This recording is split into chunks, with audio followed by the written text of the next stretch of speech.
Ya tadi saya tanyakan ke Bung Ciko soal kekuatan parlemen ya di Jakarta untuk menopang pemerintahan gubernur dan wakil gubernur Jakarta nanti 5 tahun ke depan. Saya melihat, saya juga tertarik begitu ketika PDI Perjuangan melirik Anies Baswedan yang punya kedekatan juga dengan PKS. Nah, PKS ini juga menjadi kekuatan besar di Jakarta setelah Pileg 2024 kemarin, menguasai suara di parlemen di Jakarta. Baru di bawahnya ada PDI Perjuangan. Jika nanti memang bekerja sama dengan Anies Baswedan, saya yakin juga PKS juga akan punya intensi yang sama untuk bekerja sama dengan PDI Perjuangan. Ini akan jadi kekuatan besar di Jakarta. Nah, apakah itu memang juga untuk mengunci kekuatan politik di Jakarta, menandingi koalisi yang katanya juga akan aplikasikan koalisi nasional di pilkada-pilkada, koalisi Indonesia Maju, Bung Ciko? Memang yang kami dengar akhir-akhir ini adalah memang seakan-akan koalisi tingkat atau kerjasama politik yang dilakukan selama musim Pilpres kemarin itu ingin dilanjutkan ke bawah. Namun pada realitanya komunikasi politik di antar partai politik baik itu yang bergabung di kemarin Koalisi Indonesia Maju dengan PDI Perjuangan juga sangat cair gitu. Jadi sebenarnya ingin saya tegaskan di sini bahwa nothing is final, bahwa kerjasama politik dengan partai manapun masih sangat terbuka bagi PDI Perjuangan.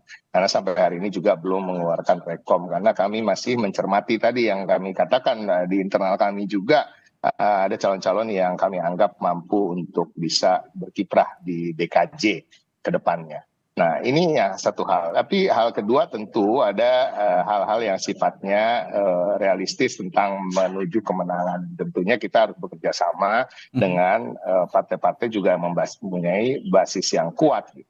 Nah, kalau kita bicara dengan Partai Keadilan Sejahtera misalnya, banyak orang kan akan mempertanyakan gitu ya basis ideologinya dan lain-lain. Tapi kalau kita bicara soal DKJ, soal Jakarta, sebuah kota yang begitu metropolitan, tentunya partai-partai politik juga akan menyesuaikan visi misinya dengan kearifan-kearifan lokal. Kita bicara soal kearifan lokal. Jadi intinya PDI Perjuangan juga bukan tidak pernah ada kerjasama politik dengan PKS misalnya di berbagai daerah gitu. Nah, karena memang kearifan-kearifan lokal inilah yang menjadi yang harus dijunjung tinggi. Di awal tadi pembicaraan kita kan saya sudah sampaikan ada keunikan dalam politik di Indonesia ini terkait dengan hal-hal yang sifatnya ideologis, karena pada akhirnya semuanya bermuara pada Pancasila dan Bhinneka Tunggal Ika gitu, dan tidak akan ada partai politik yang secara terang-terangan atau berani atau memang di hati kecilnya akan mengubah dasar negara kita dan juga semboyan negara kita. Jadi pada akhirnya semua ini masih cair, dan kalau kita bicara soal isi dari parlemen ya kan, bahwa PDI Perjuangan dengan Partai Keadilan Sejahtera misalnya dan PKB gitu akan cukup kuat dalam menopang kebijakan-kebijakan gubernur ke depan, itu juga sangat juga menjadi perhitungan. Kita juga tidak mau memenangkan gubernur yang tidak solid didukung di parlemen. Tapi kalau kita bicara soal parlemen di tingkat provinsi maupun dengan tingkat pusat, ada perbedaan-perbedaan juga di situ gitu ya. Ada hal-hal yang sifatnya memang kalau di tingkat provinsi ini lebih kekuatan gubernur ini lebih kalau bisa dibilang akan lebih kuat daripada kekuatan presiden ketika menghadapi parlemen gitu. Mungkin Mas Gun-Gun bisa menjelaskan itu lebih lanjut. Ya, tapi saya sebelum tanyakan hal itu ke Kang Gun, saya juga tertarik dengan pernyataannya Pak Sudirman Said ini. Pak Sudirman Said ini pada saat Pilpres lalu kita ketahui memang berada di barisan Anies Muhaimin ya, Anies Baswedan begitu. Tapi di Pilkada DKI Jakarta sepertinya akan berseberangan. Kemarin menyatakan bahwa tidak elok kalau Gubernur Jakarta itu berseberangan karena banyak sekali isu-isu transisi yang harus diselesaikan. Nah, dalam hal ini kan PDI Perjuangan ya sudah hampir pasti lah ya, meskipun secara eksplisit belum dikatakan akan menjadi oposisi. Ini kan hampir pasti dengan pemerintah pusat ini akan berseberangan begitu, terutama dalam hal transisi, termasuk juga perpindahan ibu kota negara. Saya tanyakan dulu ke Bung Ciko, bagaimana Anda melihat pernyataan Pak Sudirman Said ini? Apakah memang harus jangan berseberangan gitu Gubernur Jakarta ini dengan pemerintah pusat? Ya itu tadi kembali lagi ke tentang keunikan politik dan demokrasi di Indonesia Aha. ini. Kalau kita bicara soal hal-hal yang sifatnya apakah akan berseberangan dengan pemerintah pusat, pemerintah daerah, kita juga harus melihat dan menyoroti undang-undang terkait dengan otonomi daerah. Kalau kita melihatnya secara keseluruhan, apa yang disampaikan di situ adalah pemerintah daerah itu bertanggung jawab kepada pemerintah pusat. Itu Oke. jelas gitu ya. Kalau Oke. bicara gubernur, dia bertanggung jawab dengan presiden dan dia berkomunikasi dengan Mendagri gitu. Jadi tidak ada celah-celah ya bagi pemerintahan daerah untuk tidak mengikuti apa namanya yang sudah menjadi kebijakan di tingkat pusat. Itu yang menjadi suatu hal yang unik. Nah, makanya memang selama ini kalau kita bicara kerjasama politik di tingkat pusat tidak bisa begitu saja diterjemahkan harus Oke. menjadi kerjasama politik di daerah. Karena pada ujungnya, pada akhirnya pemerintahan daerah itu bertanggung jawab pada pemerintah pusat. Arti kata-kata bertanggung jawab itu kan artinya memang harus mengikuti apa yang sudah menjadi kebijakan-kebijakan di tingkat pusat gitu. Jadi hal-hal yang sifatnya dikatakan kerjasama politik di tingkat pusat misalnya apabila PDI Perjuangan misalnya akhirnya memutuskan, karena kita belum memutuskan sampai hari untuk berada di luar pemerintahan, itu tidak artinya pemerintah daerah yang dikepalai oleh kader PDI Perjuangan lalu tidak mengikuti apa-apa yang sudah menjadi kebijakan di Baik. pusat. Itu tidak begitu, karena Oke. memang undang-undang tidak mengatakan kita harus menjunjung Ya. tinggi konstitusi dan tentunya pemerintah daerah kita, walaupun baik itu dari PDI Perjuangan dan dari yang lainnya harus mengikuti aturan-aturan tersebut. Oke. Anda punya respon soal pernyataannya Pak Sudirman saat ini? Iya, begini, menurut saya ya, Aha. kita kan sudah berkomitmen bahwa kepala daerah itu dipilih, Ya.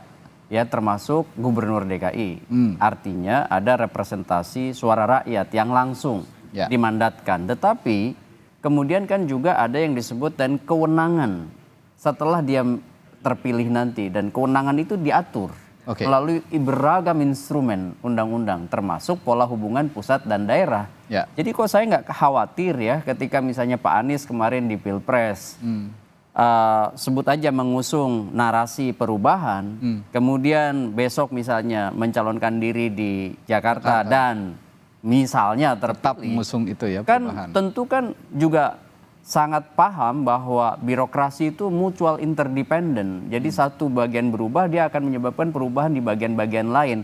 Oleh karena untuk memitigasi perubahan itu dalam koridor yang tepat, ada instrumen undang-undang, Oke. ada mekanisme yang disebut dengan kewenangan yang dibatasin. Kan gubernur juga punya kewenangan yang terbatas. Tidak kemudian seenaknya bahwa ketika misalnya narasi perubahan itu harus selalu berubah dan pemerintahan pusat, saya meyakini itu tidak akan terjadi. Oke. Yang paling penting itu sebenarnya adalah lebih pada pertarungan sekarang itu adalah pertarungan memperebutkan wilayah-wilayah strategis untuk investasi yang tidak hanya di pilkadanya. Itu yang menjadi perhatian. Ya.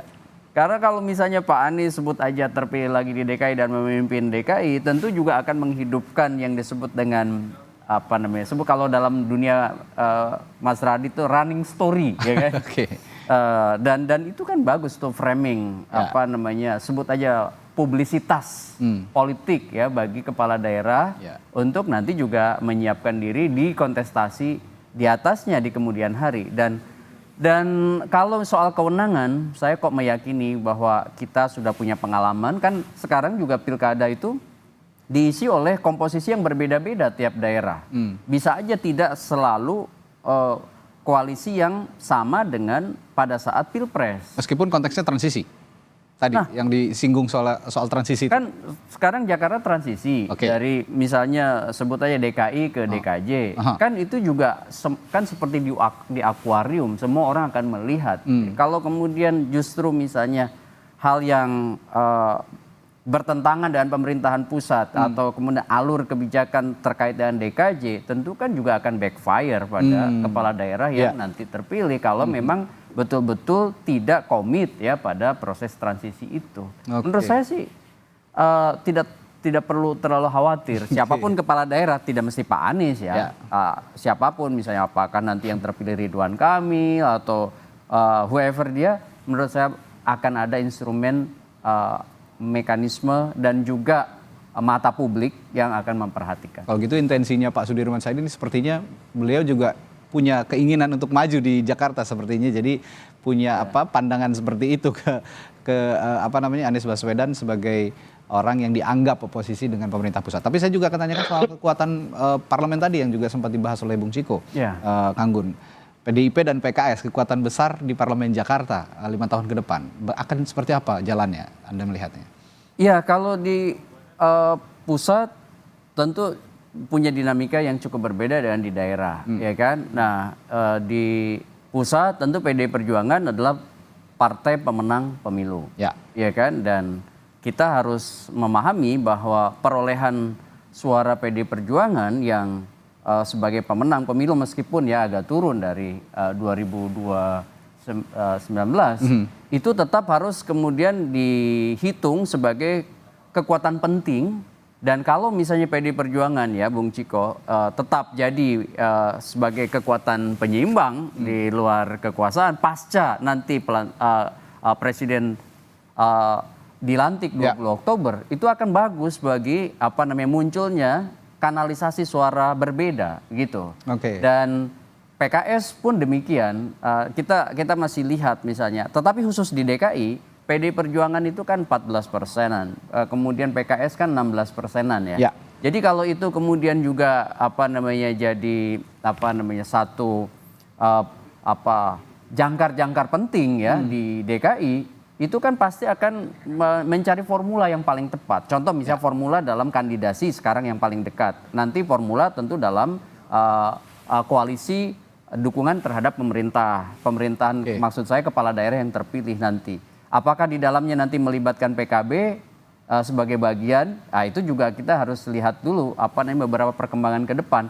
Tapi yang jelas PDI Perjuangan, PKB, PKS itu kalau kemudian menjadi satu kongsi politik di DKI akan punya dampak psikopolitis signifikan bagi kompetitor yang ada di DKI. Itu kira-kira. Ya, menarik juga saya tadi sempat menyimak Bung Ciko bilang masih ada juga utak-atik nama ya, termasuk juga simulasi yang dilakukan internal PDI Perjuangan untuk pilkada, termasuk di Jakarta. Kasih bocoran lah dikit Bung Ciko, ini otak-atiknya siapa aja nih namanya, siapa yang jadi cagupnya, siapa cawagupnya, termasuk nama Anies Baswedan juga dipertimbangkan oleh PDI Perjuangan. Iya, semua nama masih dipertimbangkan. Tadi kan Radi juga menyebut ada nama Budi Jiwandono gitu. Kita juga tidak menutup kemungkinan untuk bisa bekerja sama dengan partai politik yang dikatakan berada dalam koalisi Indonesia Maju ketika Pilpres kemarin. Itu semua masih terbuka. Jadi sampai hari ini nama-nama yang saya sebut itu masih kita kotak-atik. Artinya kita harus mencermati hasil survei. Ya kan, kalau kita bicara yang pernah memimpin DKI Jakarta, misalnya Pak Ahok dan Pak Anies, kita cermati bukan hanya elektabilitasnya hari ini, tapi kita juga mencermati tingkat kepuasan publik selama mereka memimpin sebagai gubernur. Itu juga penting. Makanya saya tadi sampaikan sebenarnya kalau kita bicara terkait dengan sosok yang kuat dalam tanda kutip, kuat ini kuat seperti apa? Apakah kuat untuk menang di putaran pertama namun kemudian ada kemungkinan besar untuk kalah di putaran kedua, kan itu juga harus menjadi pertimbangan. Karena DKJ atau DKI Jakarta ini tidak seperti pilkada-pilkada di daerah lain yang tidak harus 50% plus 1. Dan ini satu hal yang menjadi tricky ya. Ketika dia harus 50% plus 1, kemungkinan menang di putaran pertama banyak kemungkinan siapa yang bisa menang. Tapi yang bisa bertahan untuk menang di putaran kedua, ini yang menjadi tantangan sendiri. Jadi ini banyak sekali pencermatan yang harus dilakukan. Tidak semudah seperti apabila kita berbicara terkait dengan pilkada di daerah lain yang misalnya kita beranggapan dia cukup dapat 40% atau 38% untuk menang. Di DKI kan nggak bisa begitu. Ya memang cukup segitu di putaran pertama. Apakah putaran keduanya dia akan menang? Nah itu it's another question. Jadi jangan sampai 2017 terulang begitu ya, Bung Ciko ya. Nah kira-kira kan itu begitu juga. Nah ini kan sudah terbukti gitu. Di putaran pertamanya bahkan menangnya kalau bisa dibilang landslide gitu kan, Pak Ahok gitu. Tapi akhirnya putaran kedua kalah. Jadi ini yang harus betul-betul dicermati karena kembali lagi kita memang secara ideal menginginkan yang terbaik untuk Indonesia dengan visi misi kita. Kita meyakini bahwa kita mempunyai program yang paling baik, sosok yang paling baik. Tetapi tentunya kemungkinan untuk menang juga harus diutamakan. Oke, terakhir ke Kang Gun. Kalau bicara simulasi, nama-nama yang sudah diutarakan tadi Bung Ciko juga kita sempat singgung juga tadi. Menurut Anda yang cocok begitu untuk diusung oleh PDI Perjuangan kalau memang mau dengan Anies Baswedan siapa dan kira-kira akan ada berapa pasang sih kalau sekarang idealnya untuk melihat figur-figur yang seliweran gitu di Pilkada Jakarta? Kalau saya lihat di DKJ ini masih berpotensi 2-3 pasangan calon. 2-3 pasangan calon. Masih berpotensi itu. Tetapi tentu akan sangat ditentukan konsolidasi kekuatan partai. Makanya saya dari awal selalu menyebutkan faktor kompetitor sebagai faktor penting. Ya. Contoh misalnya, kalau proses kandidasi sampai Agustus ini mengonsolidasi hanya pada 2 bandul, dan itu kemudian akan muncul koalisi besar, berpotensi 2, ya kan? Tetapi tidak menutup kemungkinan ketika misalnya PKS ya tidak turut serta, ya, dan bisa menjadi game changer di Jakarta karena kekuatannya besar 16%-an sekian, maka sebenarnya dia bisa juga mengusung kandidat lain. Misalnya menjadi 3. Nah, disitulah di DKI itu uniknya. Ketika kandidat lebih dari 2 akan berpotensi bejana berhubungan antara satu calon dengan calon lain. Seperti misalnya kasus AHY, kemudian Pak Ahok dengan Pak Anies. Pak Anies 2017. Nah, ketika ada performa politik yang kurang pada saat contoh misalnya debat kandidat, waktu itu masih ingat ya, debat pertama terjadi migrasi pemilih ya dari waktu itu kantong pemilihnya AHY ke basis pemilihnya Anies Baswedan. Dan ketika misalnya Pak Ahok kemudian bertarung dengan Pak Anies Baswedan di putaran kedua, suara Pak Ahok kan relatif stabil di meskipun dihajar isu macam-macam. Artinya kokoh, solid pemilihnya, tetapi tidak bisa penetrasi ke basis pemilih baru. Basis pemilih baru yang awalnya pemilih Pak AHY kemudian masuk ke Pak Anies, sehingga kemudian waktu itu di putaran kedua Anies Baswedan mendapat limpahan insentif elektoral. Dan itu sangat mungkin kemudian terjadi atau terulang di pemilu 2024 ini, di pilkada kita. Oke, dan ini yang coba dipelajari PDI Perjuangan ya. Yang nanti juga tadi Bung Ciko sudah mengutarakan jangan sampai di putaran pertamanya menang, nanti di putaran keduanya malah terjadi seperti 2017. Yang menarik kita cermati juga apakah wacana untuk PDI Perjuangan mengusung Anies Baswedan ini juga terwujud. Komunikasi politik masih terus jalan, dengan Partai Kebangkitan Bangsa juga intensif, dengan Gus Muhaimin sudah ngomong katanya. Nah, ini tinggal nanti kekuatan baru PKS nih. Ini menarik karena PKS ini bisa jadi game changer memang, seperti yang diutarakan oleh Kang Gun. Baik, terima kasih politisi PDI Perjuangan Ciko Hakim dan juga Kang Gun sudah hadir di studio untuk berbagi perspektifnya pagi hari ini. Sehat selalu Kang Gun, Bung Ciko, sampai jumpa lagi.